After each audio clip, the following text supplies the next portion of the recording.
In the opening talk of Sesshin, I covered Kyozan's state of mind.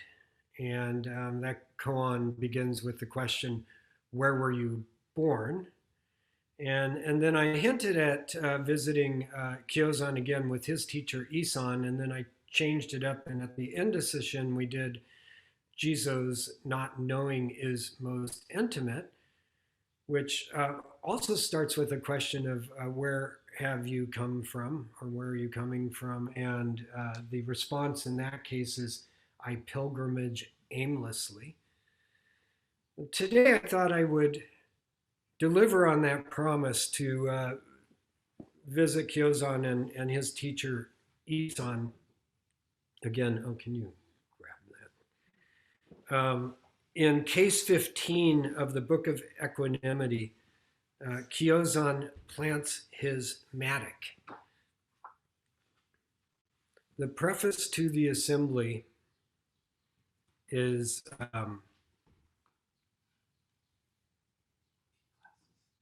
thank you, honey. I'm about to crush something. Glasses. Yeah. I have to. Uh-oh. Anyway, preface to the assembly. To know before a word is spoken is called the silent utterance. To not be bright but reveal itself is called the dark activity. Place the palms together in front of the three gates, and in both hallways they promenade. Such empathy there is.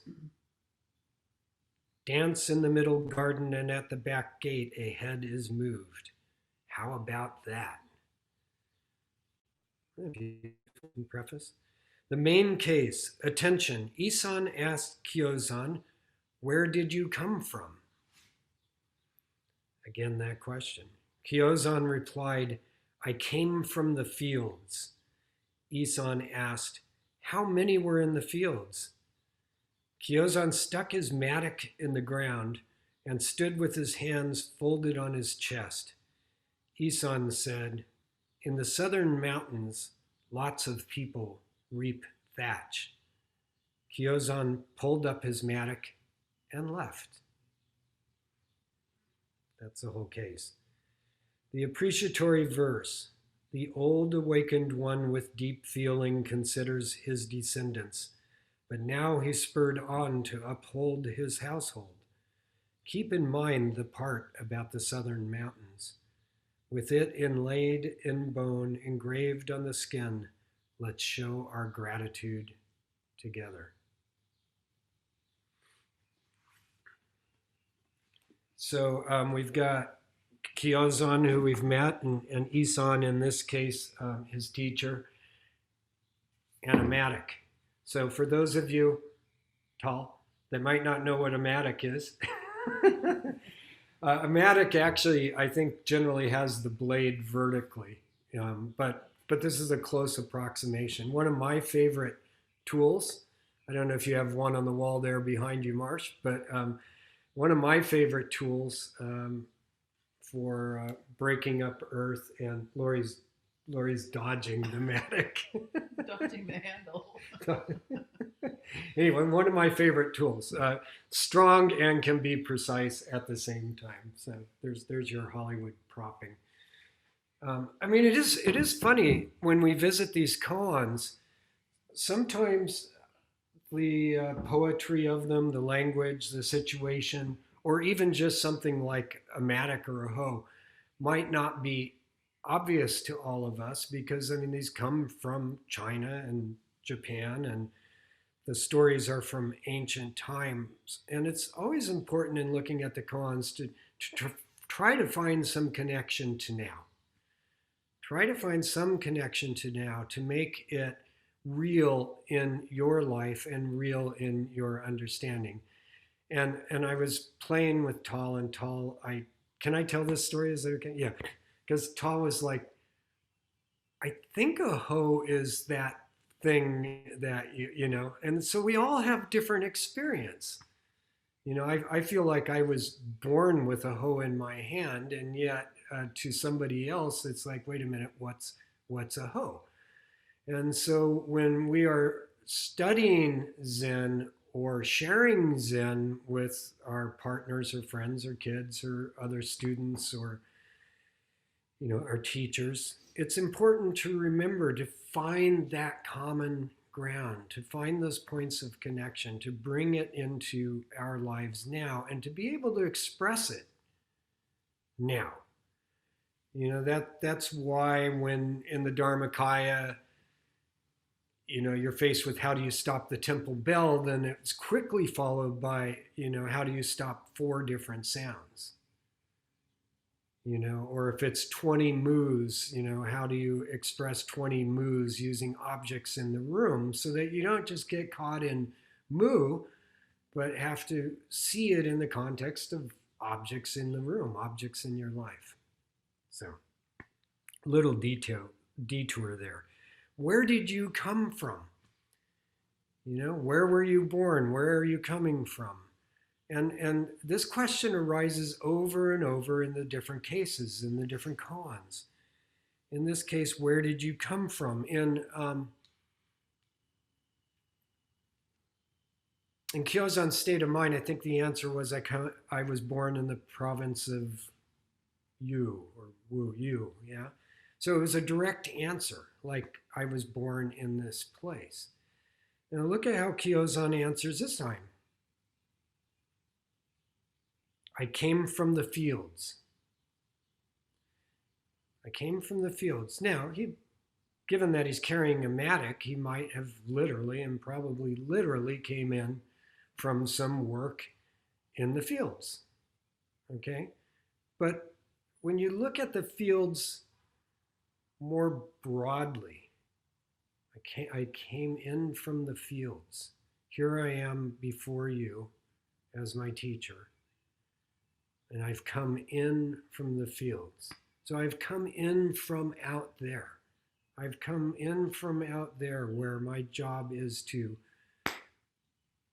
grow things. I come in from out there. And so then Isan asks, how many were in the fields? He could be talking about fellow farmhands or fellow monks, working in the fields. But taken in that broader sense of the fields, like how many are there?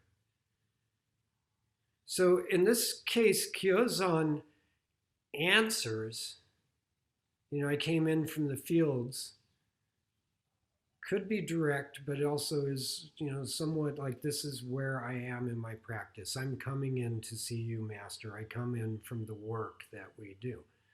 How many were there? And Kyozan does not say 23. He takes his mattock, right, and plants it in the ground and stands there. Now, what are we to make of this?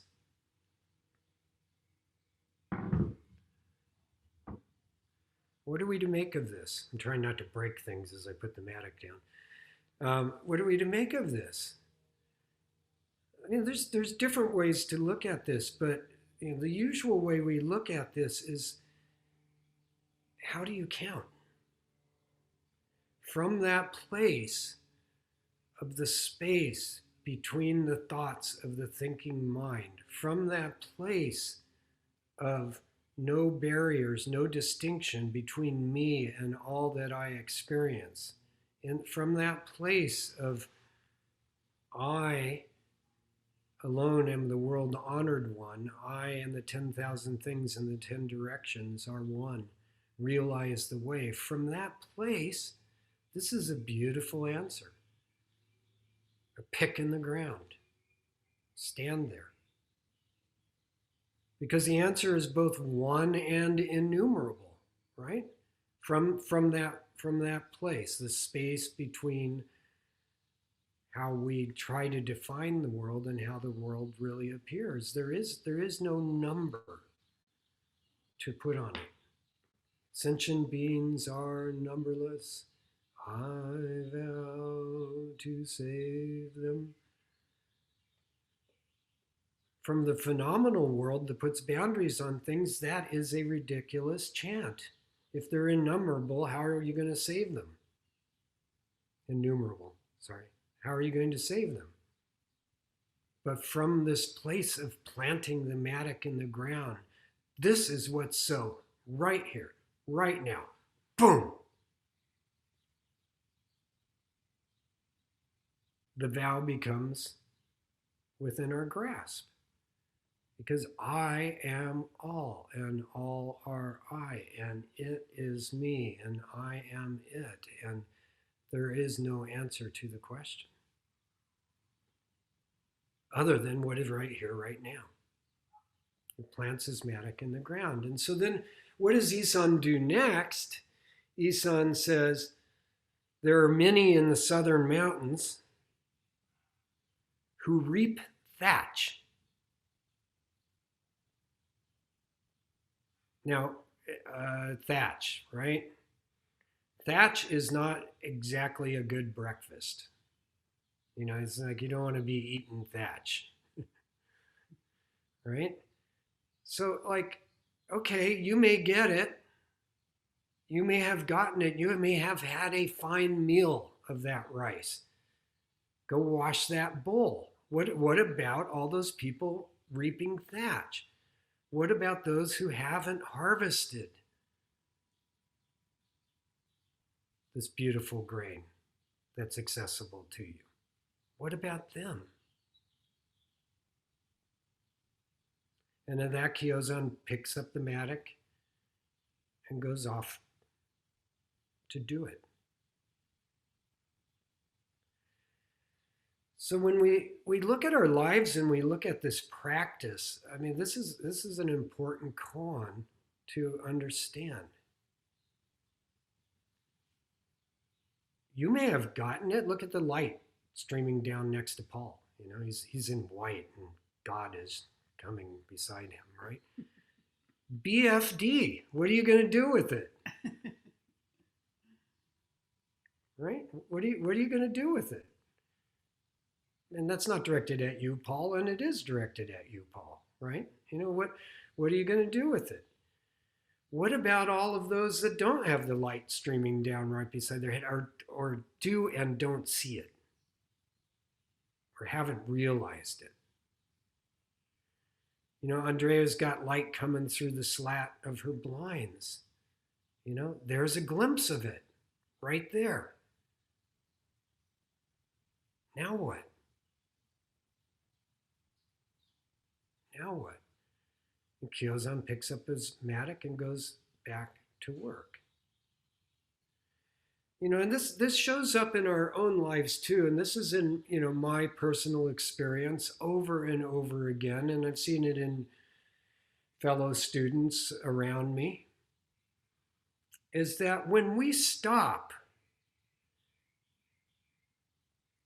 and stick with just me, all hell breaks loose. You know, when it's just about me, you know, whether I'm in a state of bliss or great sadness, great enlightenment or great delusion, it is hell. It is hell on earth to stay there, right there with just me. And frankly, it gets a little boring. It gets a little boring. And yet in my experience, and I've seen it over and over again, when we broaden that description of the field that we're playing in, the field that we're tilling, to include everyone else and everyone else, suddenly we're not alone. Suddenly we have infinite ways to share and spread that joy. Or we recognize that the sadness or anxiety or depression that we happen to be feeling is not ours alone. It is the suffering of the human condition.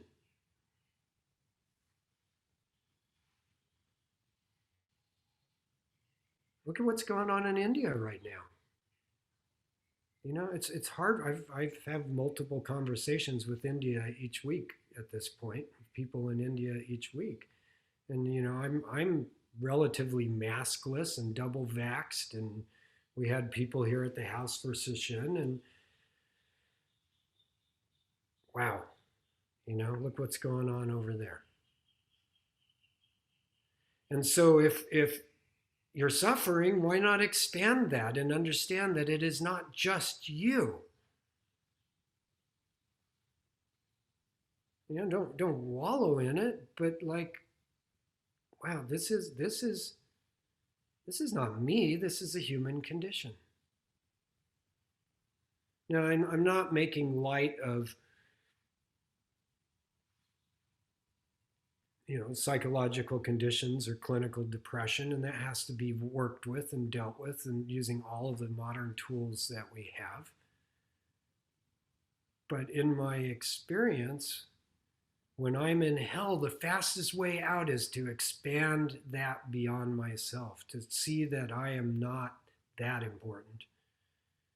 I'm not the only one, and everything is the one. Kyozan pulled up the mattock and left. Perfect response. Now, in working on this one with Tenshin Roshi, my teacher, he said, what else about the thatch? What else about the thatch? And I fumbled around a little bit, and we eventually landed on, thatch grows, thatch happens. It doesn't actually take a lot to achieve thatch. So from that perspective, the teacher is challenging the student to go further. Okay, that's a nice Zen answer with your mattock in the ground. Thatch, give me bountiful crops. Don't stick with the easy stuff. Give me bountiful crop. How are you going to do that? And Kyozan goes back to work. This koan may resonate with me because we spent 6 years having a little farm and grew garlic, and Lori's business is landscape design, and I help her with the edible part of that business, and I it immediately resonates with me, like, boom, shovel in the ground or mattock in the ground, and boom, pick it up and get back to work. There's always another garden to take care of. But I don't think you have to have that relationship with the earth to get this koan. One of you on the screen, and you can identify yourself or not, it really doesn't matter, but not too long ago challenged me and wanted to know, why do you do this? I met you many, many years ago, and you were newly in priest robes, and frankly, I didn't believe you. Or I wasn't sure whether I could believe you. You looked like a successful businessman to me that was playing at a role. And a couple of things about that is funny. And by the way, the conversation is fine and everything's good, so I'm not complaining at all. It was great. It was great to be pushed to, how do you answer that question?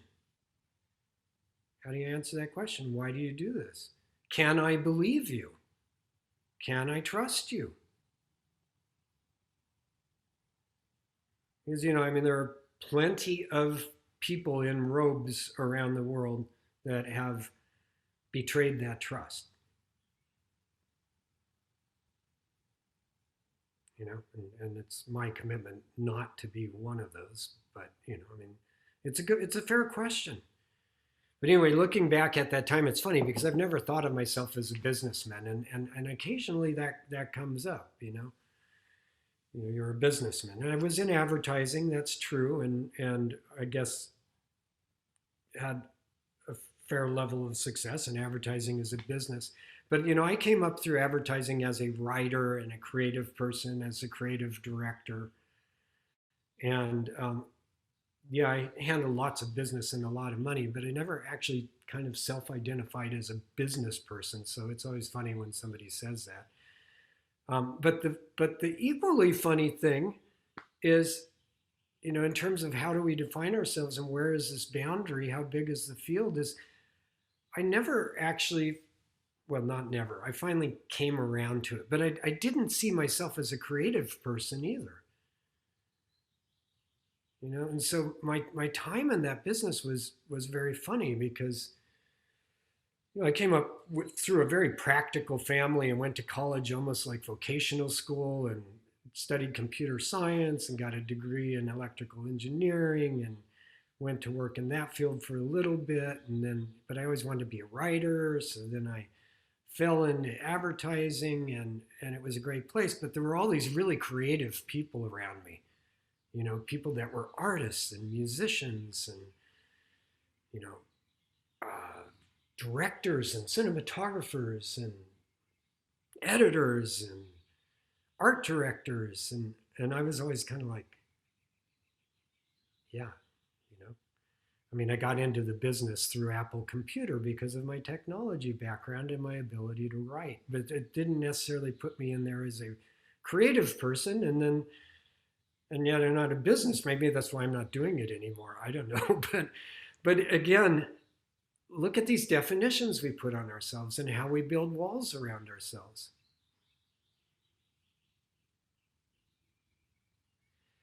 But really, the meat of the question is, can I trust you? Why do you do this?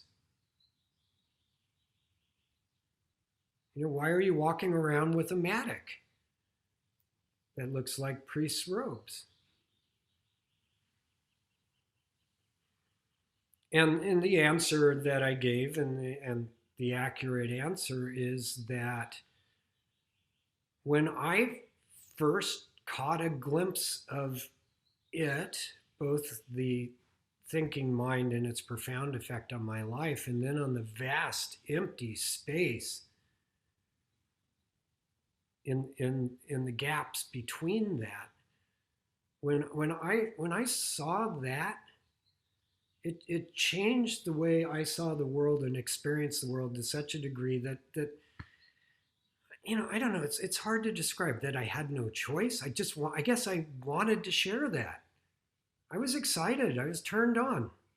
It's like, this is, like a TED talk, an idea worth sharing, or in the context of Zen, a non-idea worth sharing, a non-concept worth sharing. And I kept going, and it wasn't actually with a lot of thought, but you keep going, and here we are. And Amber and I were talking this morning, and fortunately, we have teachers along the way that are always testing us and tempering the metal, and making sure that we're not going to go out there and do damage. And it's a remarkable thing, right, Amber, that you can go from Shakyamuni Buddha all the way through the lineage down to Amber or Jacob or Brenda. It's that direct, but the directness is also direct transmission, direct testing, direct sharing of this experience, because Zen is a direct experience of our life as it happens right now, and of the beautiful, joyful, peaceful place that can be when we get out of the way. So, I don't know. In the secular teaching I do around leadership, there's this bit, which I think some of you may have heard, but, is your work a job, a career, or a calling? A job is transactional. I do this and I get this. In the case of job, it can often be money. I do this and I pay my rent. And by the way, there's nothing wrong with having a job and paying the rent. Okay, there's no wrong or right in any of these. They're just different ways to look at your work.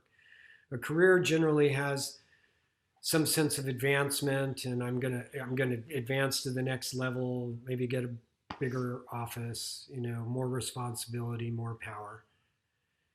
Now, Zen on the first count, as a job, if you approach it as a job, or even your practice as a job, it's like, oh, it's 5 o'clock, I got to get going because, Shiro's going to be there and I need to be there. I mean, there is that level of commitment, just getting up and doing it. But it doesn't last long if it's just that sense of obligation and I do this to get this.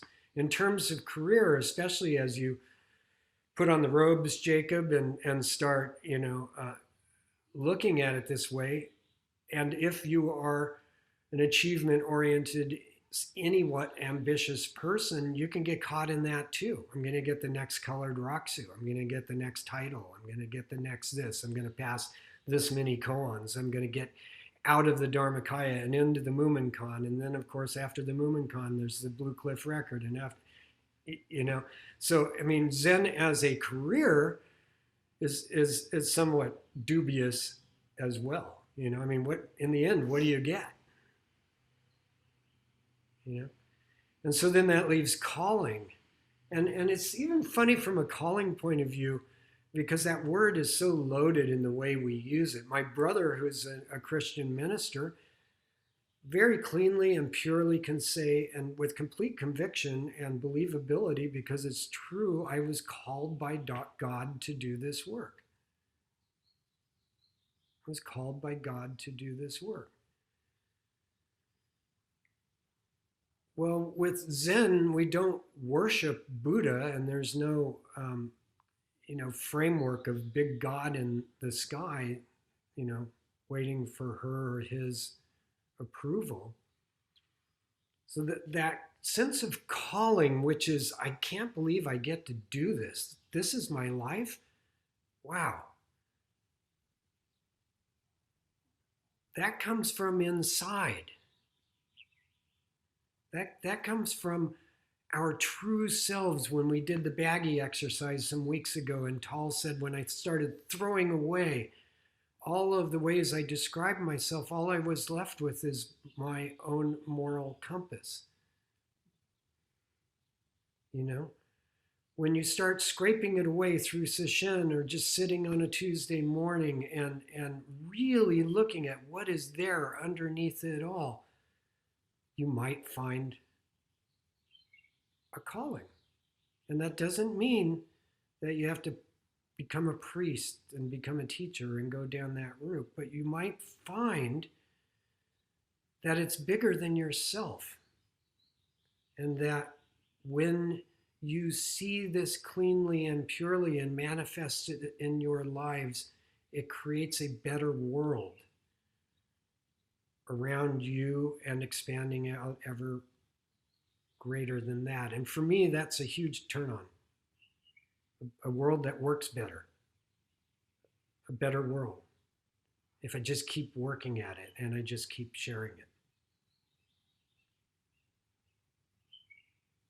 I mean, it's very exciting to see Jacob and Brenda come into the fold, and Winston, show up on the screen, and Marsh and Art, always there. Always there. And a lot of you, always there. Why? Is it a numbers game? And is it about the amount of money in the bank account? No. I mean, those are some of the ways we have to measure things if we want to pay rent and insurance and all of that. But it's more about, look how many Mattocks are on the screen. Yoshin Roshi, my former teacher, used to just say, you're a good tool, and I'm going to use you how you're best used. One of the other things he said that I have always remembered and taken to heart is that he said, why do I love being a contractor so much? He said, a hammer doesn't lie. A hammer doesn't lie. A hammer does what a hammer does. A mattock does what a mattock does. It doesn't lie. It doesn't do any harm to anybody else by being a mattock. It's just a mattock. And I was thinking about this morning sitting, because thinking is sometimes good, by the way. Sometimes you have to think, what am I going to say in 30 minutes? Who is it that lies? Is it your hand that lies? Is it your eyes that lie? Is it your mouth that lies? The tongue? Is it the tongue that tells a lie? Like when we look at this practice and even look at the precepts, it's interesting to do that. Who is it that lies? Is it the true self at the inner core after everything that's stripped away that lies? I don't think so. Tal's already described that for us. She discovered her true moral compass. And so we sit zazen to get some freedom from that thinking mind that can conjure up a lie. That thinking mind that can cause so much chaos. The thinking mind that allows us to focus on ourselves and our own bliss or our own suffering and to think it's ours.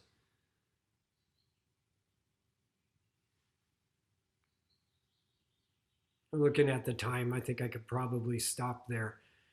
You know, I just encourage you all, when you have doubt, when you're in a moment of question, expand that sense of self to the bigger field where it's impossible to enumerate how many there are.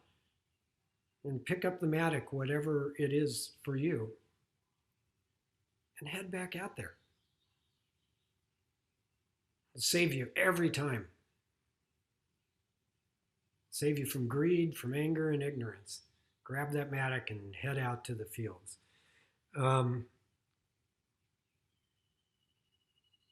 In the verse, keep in mind the part about the southern mountains where those who reap thatch. With it inlaid in bone, engraved on the skin, that we can see. Let's show our gratitude together. All right, I'm going to stop and open it up to any comments or questions or anything anybody feels the need to share. I see puppy comments in chat. That's fair game too. But anyway, any thoughts, questions? Anybody have a favorite tool other than a mattock?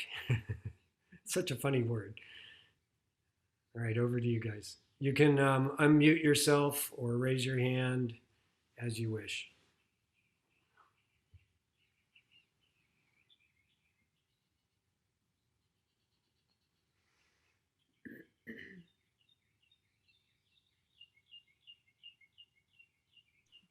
I'll go. Thanks, Soko. Yes. I love this talk. Thank you, Shiro. Thank you, everyone else, for being here. I lie when I'm afraid I'm going to be stuck. Because when you're asking that question about what lies, and it's like this animal that doesn't want to be caged. And what's so great about this practice is that I have to sit in my cage and do exactly what you are talking about, or what this koan is talking about, which is what frees me is that it's not me stuck in the cage. Right. Is that all these other people are in process of lying because they don't want to be stuck in a cage too. And we share that together. We share that we don't want to be stuck in a cage. And we lie. Yeah. How do you get out of the cage?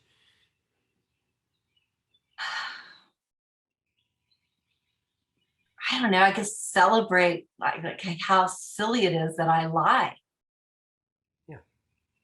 It's just, I lie to myself, I lie to my employer, I lie to, I don't know. And it's really worth looking at who's lying, because you say, I lie, right? You know?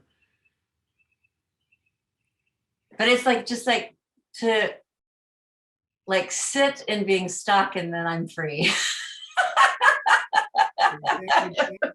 Exactly. And so So Mel, you're an actress, right? Yes. Show us you in a cage. Oh. Right now.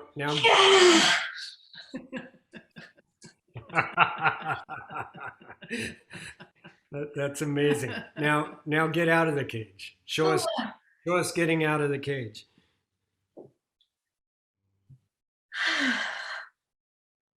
There you go. Yeah. And that's it, folks. It's that easy. There is the entire 20 years of my practice. I'm not lying. That's it. In a cage, Mel? You want me to do it again? Yeah, do it again. Yeah. And get out.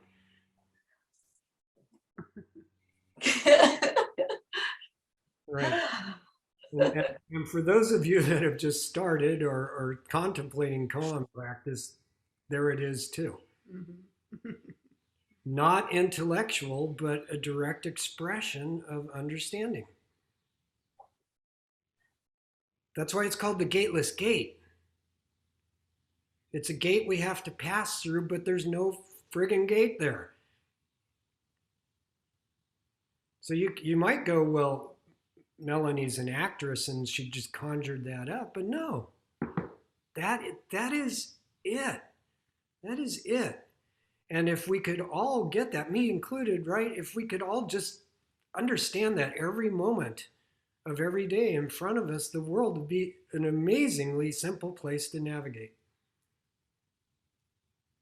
You know, but it is human nature to rebuild the cage and to reconjure up the bars and to weld them into place and to make the spacing on the bars just large enough that we can reach through and lock the lock ourselves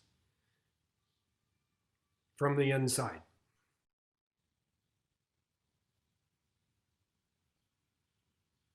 And it's that easy. That's it. I mean, that is truly it. Great job, Mel. Thank you for the invitation. Anybody else? Sharma.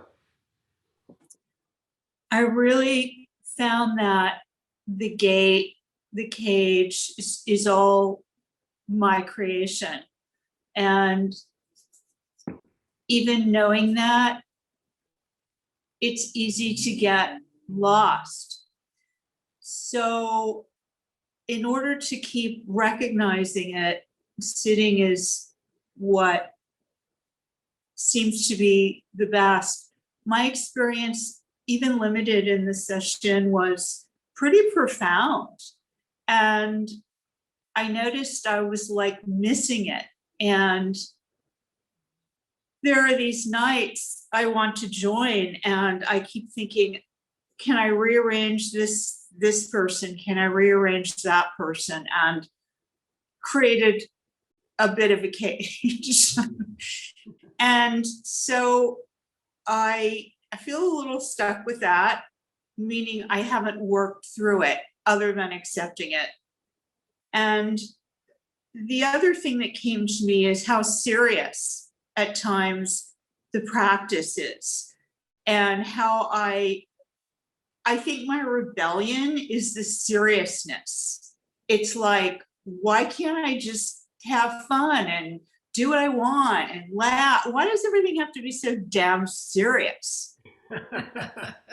And I think of Tension and how funny he is and how I'm so drawn to that because he's always funny.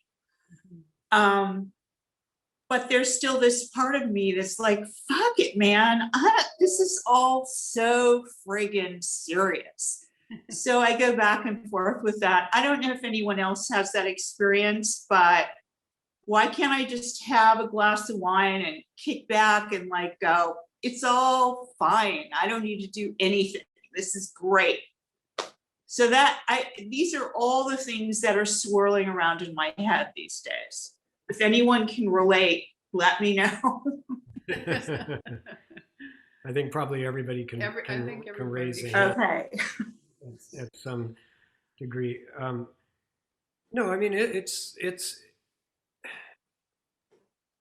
serious work, and it's not, you know. I mean, and that smile, that humor, the being gentle with yourself that I'm always encouraging is so important, you know. And Sharma, if you want to, you know, share some laughs around the edges, you know, come help produce the next session, you know. You know, I'm happy to report that silence was broken now and then as chaos was breaking breaking out, you know. And by the way, as the teacher, I also had to walk that line, as Melissa and Chalet and Lori know, of, you know, like where's too much, and you know, we're supposed to be in silence, and how's this work? And yet that team was producing such an amazing thing, and it was the first time anybody had been together for over a year, that you also have to look at that. But you know, the seeming rigidity and form and seriousness of the practice, in my experience and the experience I see around me, is simply a vessel to make it safe to break free, and to really know how to celebrate, and to really know how to laugh, and to really know how to cry, and to really, when you're going to lift that glass of wine, lift that glass of wine with complete clarity and joy and presence with the person across from you, or with yourself. And the form is there to hold us so that we can experience life fully, and all that entails.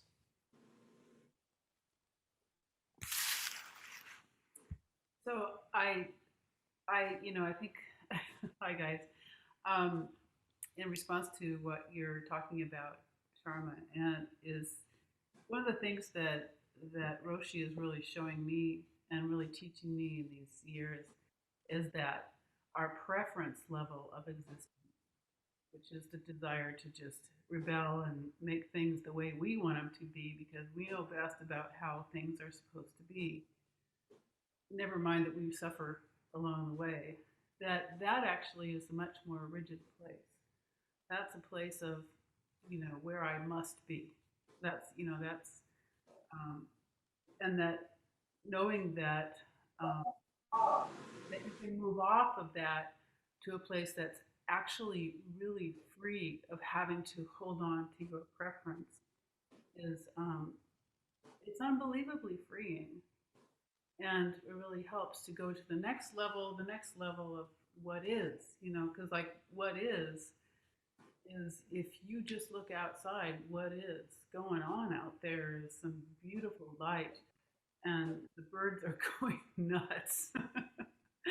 And that's what is, you know. And my preference of, well, I just, you know, I keeps me from being that light, you know. So, you know, that's what he's showing me. I hope that's helpful. Yeah, it is helpful. I get confused at times about, like, what are we being serious about? And I know there's tremendous human suffering, and I am serious about it.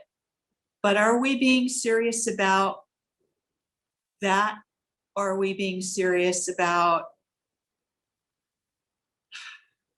death, annihilation? What are we being serious about?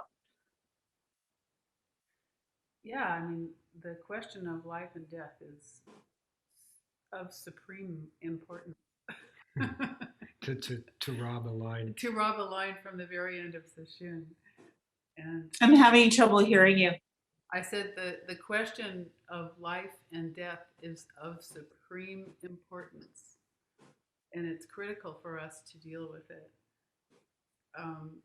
And we can laugh and have a great time because that is life and death, and these things are all here, and they're here for us to find. And God knows I have to work at it every minute, but I'm just so grateful to have this practice to go back to and for reference, and to have you to talk to. Thank you. Thank you. That makes a lot of sense. That's helpful. Thank you so much.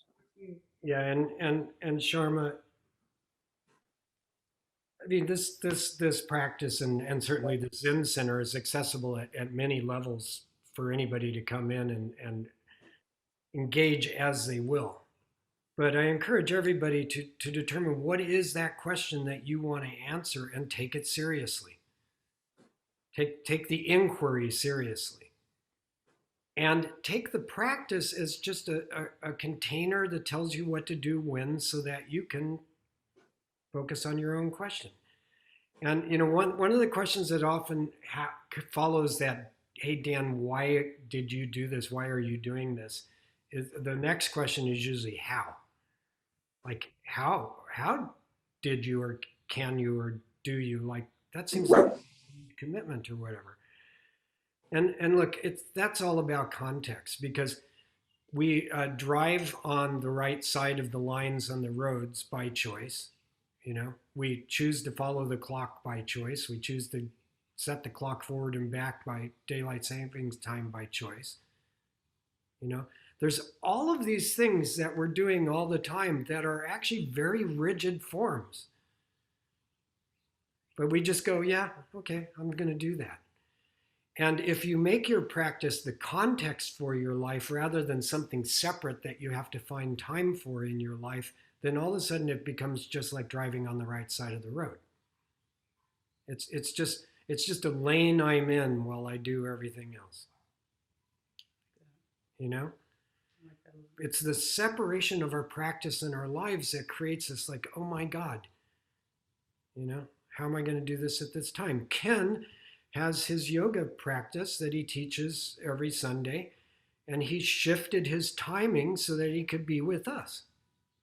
He just shifted the time of his class. And as far as I know, everybody went along with the shift. It's like, okay, class is at 11:30, not 10:30. And that's where, again, this choice comes in too.